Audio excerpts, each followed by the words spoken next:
السلام عليكم ورحمة الله وبركاته. الحمد لله والصلاة والسلام على رسول الله. بسم الله الرحمن الرحيم. من المؤمنين رجال صدقوا ما عاهدوا الله عليه فمنهم من قضى نحبه ومنهم من ينتظر. صدق الله العظيم. শাপলা স্মৃতি সংসদ কর্তৃক আয়োজিত শাপলা স্মৃতি ডকুমেন্টারি প্রদর্শনীর এই চমৎকার অনুষ্ঠানে হাজির হতে পেরে আল্লাহ শুকরিয়া আদায় করছি। অনেকের কাছে প্রশ্ন ছিল, শাপলা স্মৃতি সংসদ কেন? যারা আজকে ডকুমেন্টেশন দেখেছেন, শাপলা স্মৃতি সংসদ কেন দরকার ছিল এবং কি কাজ করছে এটা ক্লিয়ার হয়ে গেছে।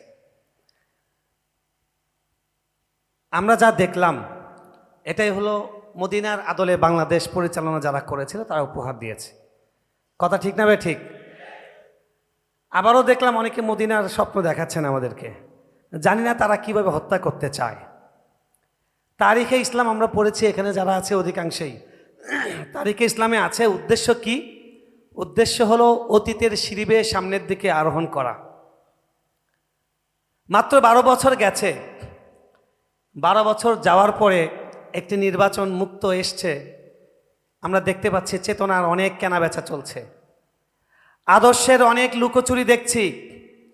শাপলার চেতনা হলো জীবন প্রয়োজনে দিয়ে দেওয়া, জীবনের সব কিছু বিলিয়ে দেওয়া, কিন্তু আল্লাহ এবং আল্লাহর রাসূলের ইজ্জতের প্রশ্নে মাথা না নোয়ানো, আপোষ না করা।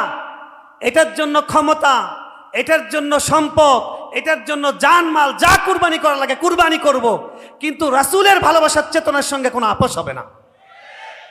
আজকে একটি নির্বাচনের আগে আমরা যারা টুপি দাড়িওয়ালা আছি, ইসলামকে ধারণ করি, উসিকুম ওয়া নাফসি, সকলকে নসিহত করছি। শাপলার এই রক্তমাখা মানুষগুলোর দৃশ্য, এই ছবি দেখলেন। একজন যুবক মানুষ, টকবাগে সুন্দর একটা মানুষ, তাকে প্রথমে লাঠি দিয়ে বাড়ি দিল, একটু পরে তাকেও গুলি করা হয়েছে। এই মানুষগুলো আমাদের কাছে বাংলাদেশ আমানত দিয়ে গেছেন। এই বাংলাদেশে কিয়ামত পর্যন্ত যারা রাসূলের শত্রু, আল্লাহর শত্রু, তারা যেন ক্ষমতায় না আসতে পারে, সেই দায়িত্ব আমাদেরকে পালন করতে হবে।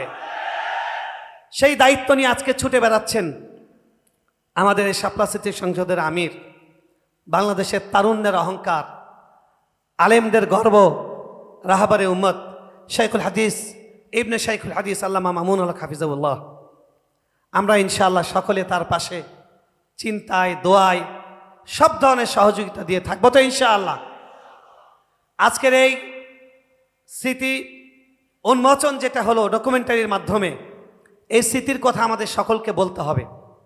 সবাই ভুলে যাচ্ছে, আমরা ইমামরা ভুলে গেছি, ইসলামপন্থীরা ভুলে গেছি। একে অপরের সাথে ওয়াজাক্কির ফাইন্নাদ যিকরা তানফাউল মুমিনিন, আমাদেরকে স্মরণ করিয়ে দিতে হবে, আমাদের দায়িত্ব আছে। এই মানুষগুলোর নামে কবিতা লেখা শুধু আমাদের দায়িত্ব নয়, এই মানুষগুলোর শুধু স্মৃতিচারণ করা আমাদের দায়িত্ব নয়।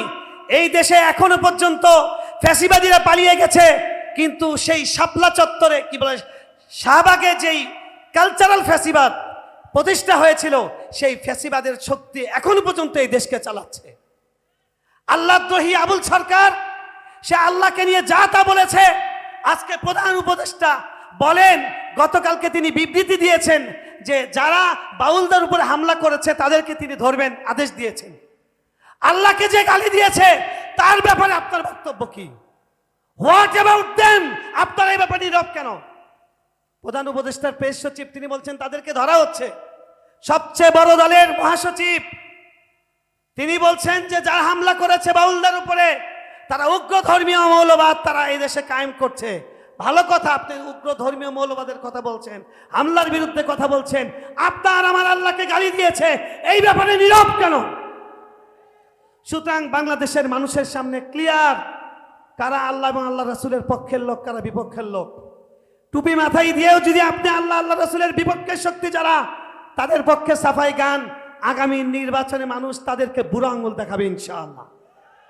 আল্লাহ রাব্বুল আলামিন আমাদের সকলকে তৌফিক দান করুন, আমরা যেন আল্লাহ রাসূলের সেই শহীদি তামান্না নিয়ে, সেই চেতনা নিয়ে আমরা মৃত্যু এগিয়ে যেতে পারি। আসসালামু আলাইকুম ওয়া রাহমাতুল্লাহি ওয়া বারাকাতুহু।